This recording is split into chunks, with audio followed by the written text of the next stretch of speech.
Welcome to this new episode of Confessions of a Fitness Professional. I'm your Fit Pro, Andra Anderson, going on 15 years in the fitness profession. Even though I say that every single week, I cannot tell you how weird it is to say that out loud. That is, I was about to say that's half my lifetime. It's not, it's less than half my lifetime. Cool. We'll start there. I hope you are having a fabulous day or week whenever you stumble upon this. And if you haven't just stumbled upon it, if you have been listening and following for a while, I would love for you to hit that subscribe button on YouTube. I would love for you to subscribe to the podcast. Any of those things make us feel so good here at Fit with Andra. And by us, I mean me. Thank you so much. Although, truthfully, I would talk to no one. So there that is. But I'm glad that you are here. I'm glad you're here. And I'm hoping that we can continue to make this a conversation. So please comment, please send questions, please just share. I would love to know what kinds of things you want to talk about. I'd love to know your thoughts and opinions on all of our topics as well. Well, this week's confession is really for the fit pros, but I know sometimes it's fun just to sort of hear about other professions, or if you are a fitness enthusiast, it's fun to kind of get a little bit of a behind the scenes glimpse into the life of a fit pro. And who knows, maybe you're even considering making that jump from participant to fitness professional. So today's confession, this confession for this episode is mistakes you are definitely going to make.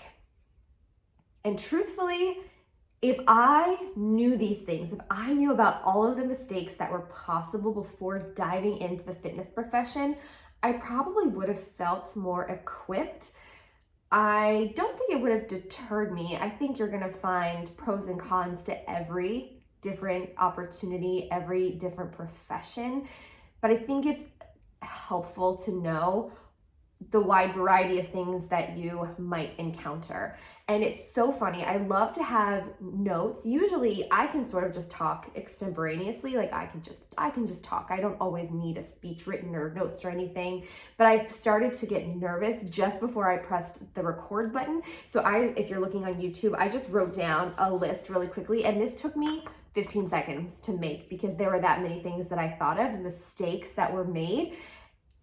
10, I just rattled off 10 in like 15 seconds before hitting that record button. So just know, even if it looks like things are beautiful and wonderful and very well thought out and organized, mistakes are made. I made a mistake last night. I'm happy to share those things. So these are things just as you're considering that dive into the fitness profession, or hey, maybe you're a fit pro and you can 100% relate to these things, or if you haven't encountered them yet, buckle up, it's gonna start happening. All right, number one on my list, I have a list of 10 things. Somehow I came up with 10, and who knows, as we start chatting, more things might come up, and I would love to know what I missed on this list. Comment below. The first one, and this happened to me last night, and it happens frequently because, listen, I'm not getting any younger, and there was a time where I taught 5 formats at a time. 5. 1, 2, 3, 4, 5.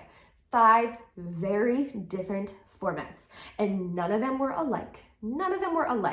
So there's all of this choreography that you have in your head, all of these little like nuances, trying to make eyes with the right people at the right time, and sometimes squirrel, I get distracted. So it never fails. If somebody leaves to go to the bathroom, or if somebody comes in late, I'm probably going to make a mistake because I'm just like, squirrel, hi, what are we doing?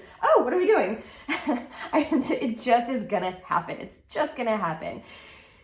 And that mistake is the unrehearsed solo, meaning a mistake in choreography, right? Missing a beat, missing an 8 count. We always figure it out and pick it up. Sometimes, and I have this amazing group of people in my high fitness class that sort of just roll with it. I'm sure by now they like roll their eyes. They're like, oh my gosh, just freaking learn the choreography. There's like 1 or 2 songs that we've never nailed, ever. We've just never nailed them. And it's kind of comical at this point. It's funny to me. I don't know. Hopefully it's funny to you. If you're a participant and you listen, oh my gosh, please tell me that it's funny to you. Whatever, it's going to continue to happen. But those unrehearsed solos, I love to call them, which are mistakes in the choreography, but more fun to think of them as an unrehearsed solo, right? That sounds more fun to me. It's gonna happen. You have so much choreography going through your head. Maybe you also teach multiple formats. Even if it's something that you have known forever, you're gonna still make a mistake. And you know what? That's okay. It's sort of your reaction to it that makes it okay. There was one instructor who I took class from way at the beginning of my fitness journey who would whole body would go stiff, eyes would close, she would scream and jump up and down when she made a mistake, all the times, to the point where it got super noticeable and kind of annoying that that was happening. So I made it my thing to just sort of go and then move on. Or right away, when in doubt, if you forget your choreography, have a backup move in your head. If you are based on choreography, you know the 8 count. You know what you can do in a 4 count, in an 8 count. My go-to is usually step back lunges or truthfully a squat. When in doubt, squat it out. Unrehearsed solos are going to happen.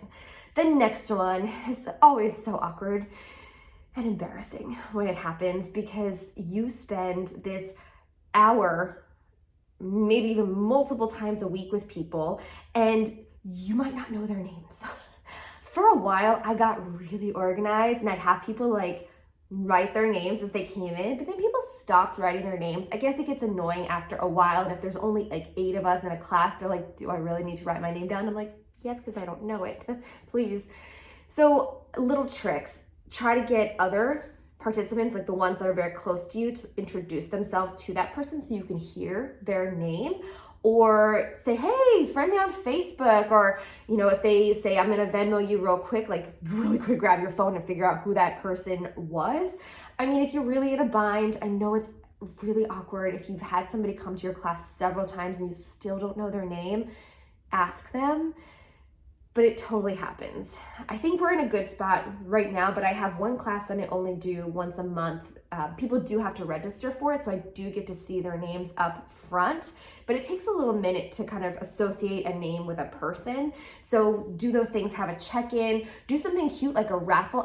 That's one thing I did at a previous location. I didn't know anybody's name because I didn't have to do sign-in. I was just there to teach the class. So I did a raffle because I was like, we've been doing this for months and I don't know your name. I don't know your name. You have amazing squat form, but I don't know your name. So in my head, you're Susie Squat, but that's not right. So there are little tricks that you can do to know people's names. Have a raffle, ask them to write down their name and their birthday because you're gonna do a little fun birthday thing. There are all these little tricks and I've probably done all of them, but it's gonna happen. It's gonna happen. You're not gonna know everybody's name, and that's okay. And also, I have gotten really bad about this. People should know your name. I used to start every class with a cute little introduction, and now I'm just like, let's go. And I have classes where we have new people all the time, but sometimes it's a class where they've registered, so they've seen my name, so I just assume that they know it. But it's probably a good reminder to start your classes with a little bit of an intro. Hey, I'm Andra. I'm so excited to do high fitness with you. Are y'all ready? Let's go. Something cute, short, peppy, anything like that. If you want to have a little walking in theme song, go for it. Go for it. But if they know your name, that's a good thing too. I just wrote down words. Words. Oh, I know what I meant by the word words. You're going to say things that you regret later. You're going to look back and cringe on them. Mine, I think I've shared this before in this space, but things like go big or go home, barf. No pain, no gain. I don't say that anymore. You ready for this one? Right after Thanksgiving, I would have a burn the bird class. No, we're having this big revolution in the fitness world where we are working out because it's fun and because it's a form of self-care, not because we're equating what we're eating with what we're working out. And I should have said trigger warning on that one, but that's a huge, huge mistake. And if you're new in the fitness world, you have the power to change it. And if you've been in the fitness world for a while, you can change. You can change what you say. You can change what you say. Just like I'm trying to stop saying the word guys. Hey guys. I say, hey friends, hey y'all. It just triggers things for different people, and we want to try to be sensitive. This is a safe space that they're coming into. We're coming to work out, to have fun, to share community, and we want to make sure everybody feels included. Speaking of feeling included, here is another one. Your programming is not inclusive. Most likely, it is not inclusive of all people. And that's a mistake, and it is a hard one. It's a hard pill to swallow.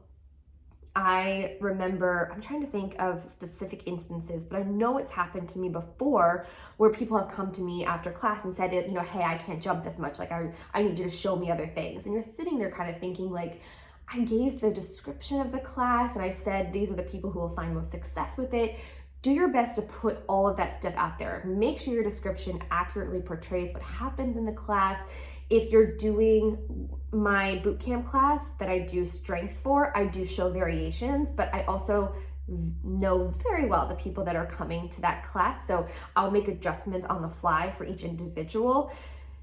But it is a mistake you're going to make. Your programming is just it's not going to be inclusive. Can you do things to make it more inclusive? Yes. Learn what you can about how to make programming more inclusive. And I'm just gonna say it right now. I mean, even though we say our yoga is for all levels and it's so inclusive, it's not. If you don't offer people a chair or bolsters or the option to utilize a wall or something to hold on to, it's not an all levels and inclusive class. It's not. So make sure your language of your programming is accurate. That's one way that you can avoid that mistake.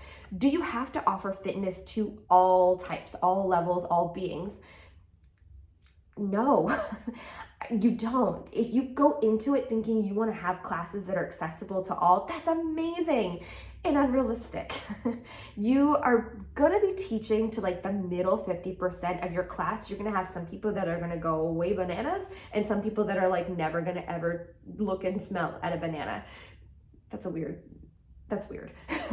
But you're going to have all of those different levels. And sometimes those high performers that are always like catching are going to have a sad day and they're not going to be catching, or they might be nursing an injury or something might be happening. So you can't always assume that people are going to be at the level that they come to most of the time. People have the opportunity to have different kinds of days, right? Different moods, different emotions, but you're teaching, you should be showing variations in all of the classes that you teach, but the likelihood that those variations are going to be accessible to 100% of human beings, like just take that load off your back right now, because that's not going to happen. And again, you're not going to be the right class for everybody. You're just not. You're not. I've gone to classes where I'm like looking around thinking like, I'm in the wrong class. And it happens. Sometimes marketing is just not good. Sometimes you work for a gym that doesn't give you the option to write your description. Like they want to put the words out there that they think are going to be great to sell your class. That's the actual absolute worst. Try to fight that if you can. No, but it's just not. That's a mistake. That's just a mistake you're going to make. And that's how it is. Do your best to learn. You're not a physical therapist and you're not a doctor, unless you are. But if you're a fitness professional, certified fitness professional, you're not always going to be a doctor or a therapist. That's awesome if you are. So you can't make those recommendations. People have to come to you with that from their doctor or their therapist. But do your best to showcase variations to make people feel good. That's that. I wrote the word envy. Oh, a mistake that you're going to make is you're probably going to get jealous of other instructors. Like, why are they packing their classes? Why do people love that instructor? They're not even that great. I'm so much better than that instructor. How can I be cool like that? How come they got all these likes on Facebook? You have no idea of somebody else's fitness professional journey. And there are going to be people that like your style. They might like somebody else's style too, but there are going to be people that are out there for you that fit your style, fit your mold. It's not going to be everybody. I've never, ever, ever been the popular girl. I've never had a sorority. I don't have people love me just because I'm who I am. That came out wrong. I don't have people that would just do anything. Maybe they would. I have loyal followers who have come to classes in weird locations. They have followed me all over the county, which is awesome. But I think there are some instructors who just have this really great group of family members, a really great group of girlfriends that just would come and do anything. Like, oh, we're gonna squat for an hour. Let's no, that has never been me. So early on in my fitness profession, when I would have 2-3 people in my classes, I would feel jealous of the people that had so many more. I'm like, how can I get that? Here's how you do it. Be you. Be yourself. Offer what you do. Don't worry about what other people are doing. Hope that they do great. Don't say mean things about other people, and just keep doing what you're doing, and you will attract a following. And if you're not, maybe you're not doing the right thing, and you need to investigate and do some soul searching and figure out what the right thing is for you to offer. Don't try to be something that you're not. Just don't do that. Woo, feeling good about this. Okay. Oh, this next one. Are you ready? Work for free or too little. You're going to make that mistake. You're probably going to say yes to things that you shouldn't have done. I once did a Zumba demo for free at a boat show. I have no interest in boats. I get sick when I'm on speedboats. Pontoon boats are real nice. I can do a cruise. Big boats are fine, but I don't even like boats. Never had a boat, never want to have a boat. Why was it at this boat show? Because my ego was like, obviously I'm the best and you want me there. Truthfully, probably the person they wanted there couldn't be there. So I was like, yes. And I said yes to everything. I would do family fun nights for free, like doing classes where you do the same song over and over and over again. All anybody ever wants to do is that freaking Cupid shuffle, which I will never listen to ever again. If I'm at your wedding and you play that song, it's fine. I'll do it. I will. I'll lead it. That's how we are. But do your best not to work for free, because you have credentials, you have certifications, you deserve to get paid. Now, out of the kindness of your heart, if you want to, sure, go into it with that conscious, like, I'm doing this for free and I've chosen to do this for free. But don't do it all the time. And I even discourage offering a free class. Like, your first class is free. Let's not do that. I don't know. Sometimes I'll offer a free class to anybody. Like, sometimes if I'm starting a brand new series, I'll say, free class. I try my best not to do that because I have so many free classes on YouTube that are accessible, easy to get to. So I try my best not to just do like free, but you're going to do that. You'll probably make that mistake. You'll realize it later. It's going to happen. This next one, arrive late. It happened to me exactly one time in 15 years. And never again. Never again. I taught, I think within my first year, the only class that was available was the 7 a.m. class. And I was absolutely not a morning person, to the point where I would start work at 8:30 and I would roll out of bed at 8:12. That's just the way I was. So when the opportunity came up to teach the 7 a.m. class, I was like, yes. What did I just sign up for? Because it was the only one offered to me at the time. And I thought it was the only one I was able to do or capable of doing. And I overslept once, and I will never do that again. Ever. Sometimes I've gotten there like right at the start time or 5 minutes before. That happens, and it depends on your vibe, your location. It's generally a good rule of thumb to be there like 15 minutes before, just in case you have to do any quick cleanup of the room, or if you're working at a facility and you need to like punch in, use the restroom, open the door for anybody. It's nice to be there 15 minutes. I'm like sort of somewhere between that 5 and 10 minute window beforehand. If it's a class a special event that I'm doing, I'm usually there like 30 minutes early because I'm crazy. But if I've taught there a lot, I'll roll in like 10 minutes before, and most people don't roll in until 5 or 2.5 minutes before. So it works out just fine. But that's a vibe thing. That's do your best to be early, like 15, 20 minutes early at the very beginning until you start to develop that rhythm. I think that's a good rule of thumb. Lose your cool. So as a fitness professional, we're there to make people feel good and feel happy. And sometimes in order to do that, we have to forget about the day that we have just had. But we're human, and sometimes that's really hard. And I try my best not to wear it on my face. And I try to be like, so excited to see you, even though the day totally sucked. And occasionally I've lost it. Like, I'm just like, oh, this day sucks. What are we doing? Okay, I don't want to be here. Like, that has happened to me before sometimes. And you know what? You're human. You're gonna make that mistake. You're gonna make all of these mistakes, but you'll realize it. And the biggest thing with that is people might come for the workout, but they're probably also returning or coming back because of you and how they feel. So not necessarily because of you, but how you make them feel. So if you make people feel really good, they'll keep coming back. Some of that means you kind of gotta put your stuff aside and be present. And truthfully, after that hour or 45 minutes, your mood will probably change. Your mood will, I'm gonna say, most definitely change. And that's okay. You're allowed to have a bad day. You're allowed. In extreme cases, I have canceled class before, and that sucks. Like, it's hard to cancel a class. I used to be weird about canceling. Like, I'm never gonna cancel, subs are for losers.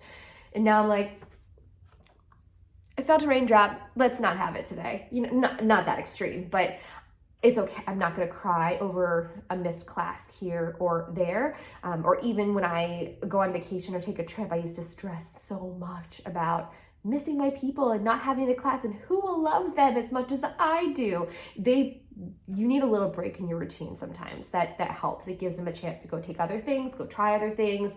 Maybe it gives them a chance to see what people do on a Monday afternoon after work. Like, what is all of this time? Look at the sun. It gives, sometimes people need the break too. So don't stress too much about not always being there. I feel like I'm getting closer to the camera. Sorry about that. Okay, I got really excited about that one. Oh, this next one, especially during the times of COVID, I cannot tell you how many times I filmed the most perfect set, the most perfect class, and got back to my camera or my Mevo, and it wasn't recording. So many times. It was a lot. There were a lot of times, especially during COVID, when all we were doing was virtual classes and recording and posting.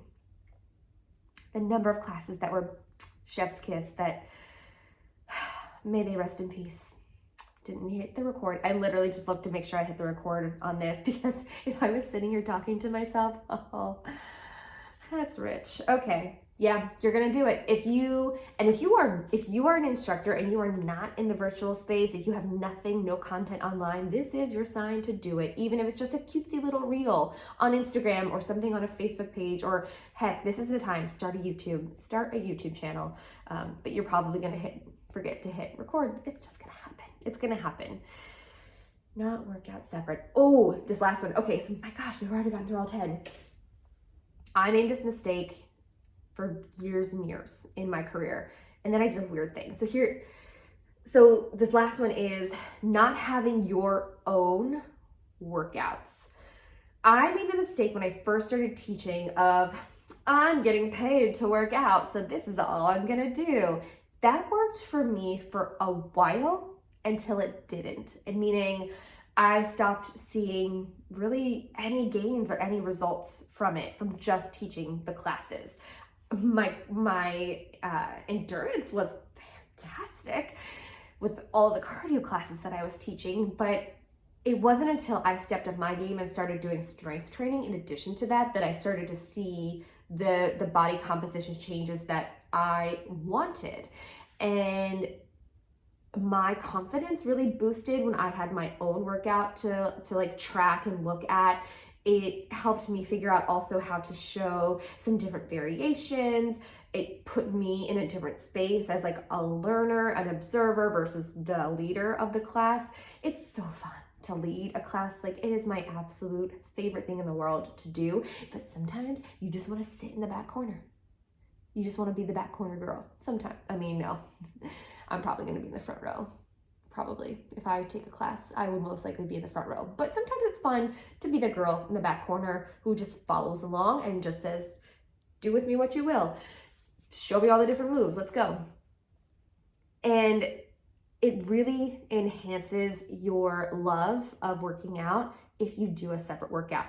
Also, the class that you're teaching, even if you get something out of it, for example, when I do high fitness, I'm doing it with you. We're in it together, and I'm pushing my limit as far as I can to encourage you to push your limit. So I get a lot out of that class. My cardio is infinite.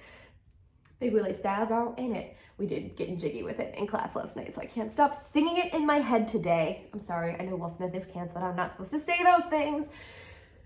But anyway, I do get that cardio high and that fun endurance out of that high fitness class, but it would be I have a better day and a better week if I have my own workouts separate from that. Even if it's walking, even if it's just walking my dog, if I've done something outside of that class, that is time for me to compress, it's time for me to de-stress. It's time where I can just sort of do my thing and not everybody's like watching it. I'm not programming it for somebody else in my head. I followed a couple of I did like Beachbody for a hot second. I loved a couple of those. I'll find, I'm starting to follow a Pilates 21-day thing. So I'll try to find things that other instructors are doing and just be a student and learn. It helps me feel better in my body. It helps me learn new things to share with you. I love that. I love being a student. And that's a mistake you're probably gonna make, is you're gonna forget to be a student. You're gonna forget to work out for yourself. You're gonna forget to work out without also talking.